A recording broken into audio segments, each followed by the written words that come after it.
एक ऐसी आत्मा जो अपना केस खुद ही जीत ले। क्या आप इस पे विश्वास करेंगे? आज की कहानी कुछ ऐसे ही होने वाली है।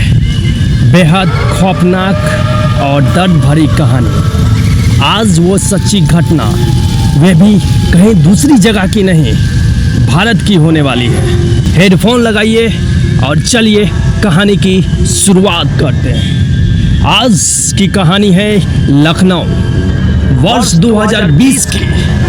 एक गरीब परिवार की लड़की थी और मैं उसके बारे में बताने जा रहा हूँ।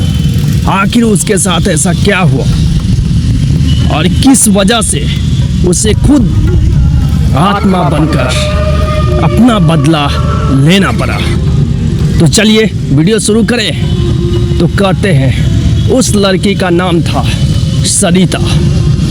वो जब शादी की उम्र हो गई उसकी, तो शादी हो गई। 1-2 साल अच्छे से परिवार चल रहा था। उसे 2 संतान हुई और वो परिवार अच्छे से ठीक ठाक चल रही थी। लेकिन उसका पति शराब बहुत पिया करता था और इसकी वजह से उसके लाइफ में हर वक्त झगड़ा होता ही रहता था। आप भी जानते हैं समाज में शराबी को लोग किस नज़र से देखते हैं। हीन दृष्टि से उसका पति के साथ हर वक्त ताना मेनी चलता ही रहता था। और एक वक्त ऐसा आया कि वो दोनों तलाक ले लिया। पति अलग हो गया, सरिता भी अलग हो गई। उसके बाद वो अपनी मम्मी के साथ ही रहने लगी। मम्मी भी उसकी अकेली रहा करती थी और वो फिर वापस अपने घर चली आई, तो उसे भी एक सहारा मिल गया और वो फिर से अच्छी ज़िंदगी जीने लगी। लेकिन उसके घर से कुछ ही दूरी पे एक तांत्रिक रहा करता था और वहाँ के लोकल लोग अक्सर अपने भविष्य के बारे में जानने के लिए काफ़ी उत्सुक हुआ करते थे और उस तांत्रिक के पास आया जाया करते थे। जब सरिता को इसके बारे में पता चला तो उसके लाइफ में भी कुछ ठीक नहीं चल रहा था। तो उसने भी तांत्रिक के पास गई और अपने बारे में जानने की कोशिश की कि हमारी ज़िंदगी में फिर से खुशहाली भरी ज़िंदगी कब लौटने वाली है। कि आजकल तांत्रिक बहुत सारे ढोंगी भी होते हैं। लेकिन वो जाने लगी और 1-2 बार गई तो उसे अच्छा लगने लगा, तो वो बार बार जाने लगी। शाम में जाती थी, फिर वो 1-1.5 घंटा के बाद वापस लौट आती थी। तांत्रिक के पास उसे अच्छा लगता था। इस कहानी में अब आने वाली है असली मोड़। करवा चौथ के बारे में आप भी जानते ही होंगे और हर भारतवासी जानते हैं। वो दिन था, वो काली सी रात कह लें या दिन। लेकिन करवा चौथ बहुत पवित्र पर्व है जिसमें महिला अपनी पति की लंबी उम्र की कामना करती है। लेकिन सरिता इस बार अकेली थी। जब 8-9 रात बजती, सरिता मम्मी को कहती है कि मैं तांत्रिक के पास जा रही हूँ, कुछ देर में लौट जाऊँ। वो सारी रात इंतज़ार करती रही पर उसका कोई खबर नहीं मिला। तब सरिता की मम्मी को काफ़ी टेंशन होने लगा, काफ़ी दुखी होने लगी कि अभी तक हमारी बेटी क्यों नहीं वापस लौटी है।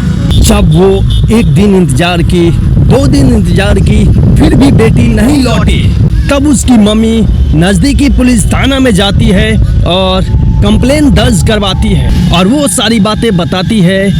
वही कंप्लेन में लिखा गया कि रात में निकली पर वो घर लौट नहीं पाई हमारी बेटी।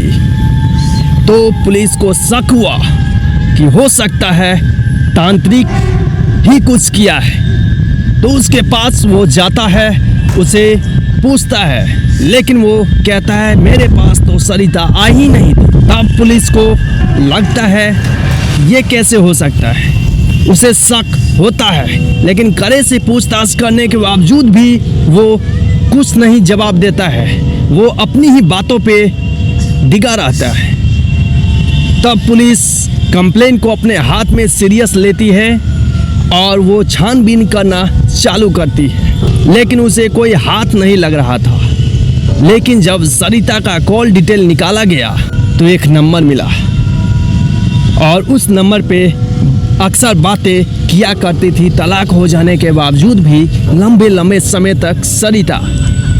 तब उसे शक की सुई उस नंबर पे गई तो उसे भी बुलाया गया, उससे भी कड़े से पूछताछ की तो वे भी वही जवाब दिया जो तांत्रिक ने दिया था कि सरिता से मेरी मुलाकात नहीं हुई है। पुलिस को कुछ मिल ही नहीं रहा था, कुछ सबूत नहीं मिल रहा था। 1 महीना बीत गया लेकिन उसका कोई सबूत नहीं मिल रहा था। वैसे भी वो गरीब परिवार से बिलोंग करती थी। जैसे जैसे महीना बीतती गई पुलिस का इंटरेस्ट इस केस से उठता चला गया। सरिता की मम्मी वैसे पुलिस थाना जाती थी अपनी बेटी के केस के बारे में सारी जानकारी लेने के लिए, लेकिन पुलिस कहता था कि अभी तक कोई सुराग नहीं मिला है। पुलिस तांत्रिक और उस लड़के से भी कठोर दंड के साथ 3rd डिग्री के साथ भी पूछ के देख लिया, कोई कुछ नहीं बता रहा था कि आखिरकार वो सरिता गई कहाँ।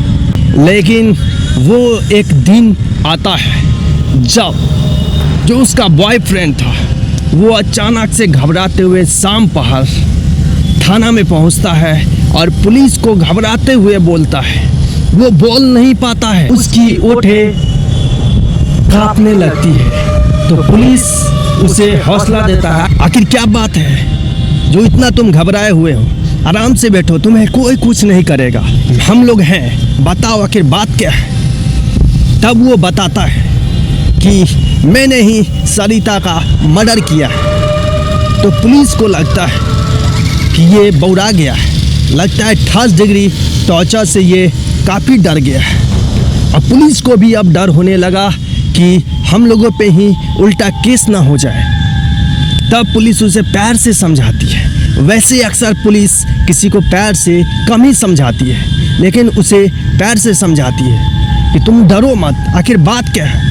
इतना तुम्हें टॉर्चर करके मैंने पूछा तो तुम कुछ नहीं बताए, आज ऐसा क्या हुआ जो तुमने अपने आप गुनाह कबूल कर लिया।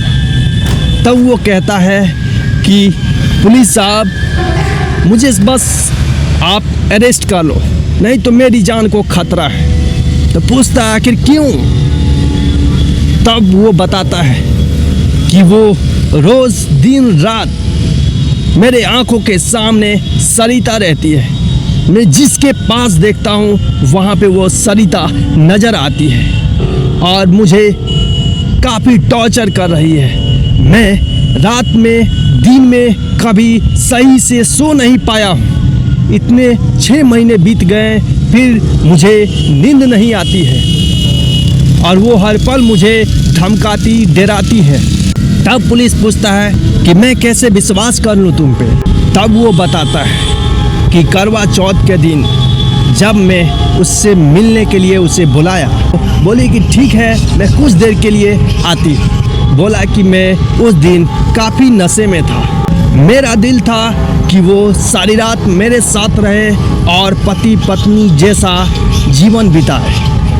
लेकिन सरिता शादी से पहले ये सब नहीं करना चाहती थी। तो उसे गुस्सा आ गया और उसके हाथ में एक सामान था, उससे उसने माथा पे झटके मार दिया, जिसकी वजह से वो बेड पे गिर गई। और कुछ देर के बाद देखा तो बेड पूरा लाल हो चुका था। मैं घबरा गया, मैंने सांस चेक की तो उसकी सांसें रुक गई। तब मैं डर गया कि अब क्या होगा। तो मैंने अपने बेड के पास ही मैंने ज़मीन को खोदा और इतना खोदा कि वो उसमें समा जाए और मैंने उसे उसी में दफन कर दिया। उसके बाद मैं उस घर में जब जाता हूँ और जब भी मैं कहीं भी जाता हूँ तो सरिता मुझे बहुत परेशान कर रही है, मुझे मार डालेगी।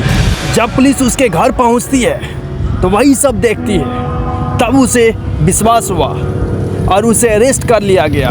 वो सारी कहानी जो उसने बताई कि ऐसे दफन किया, और मुझे लगता है कि वो वहाँ से बाहर आकर मुझ पर हमला कर रही है। मेरी मौत हो जाएगी। अपने डर से, अपने मौत की डर से उसने पुलिस के हवाले खुद ब खुद कर दिया। तो इससे क्या लगता है कि आत्मा खुद ब खुद अपना केस सॉल्व करने आ गई। आपको क्या लगता है, क्या ये सच हो सकता है? लेकिन ये सच्ची घटना है। आपको विश्वास हो या ना हो, ये घट चुकी है। तो कैसा लगा आप जरूर कमेंट कीजिएगा। और आपका भाई फिर नेक्स्ट वीडियो में खौफनाक, दर्दनाक और सच्ची घटना लेके आने वाला है। तो चैनल सब्सक्राइब कर दीजिए और इसी अंदाज में भाई का वीडियो देखने के लिए आप लाइक कमेंट ज़रूर कीजिए। इससे हमें हौसला मिलता है। तब तक टेक केयर।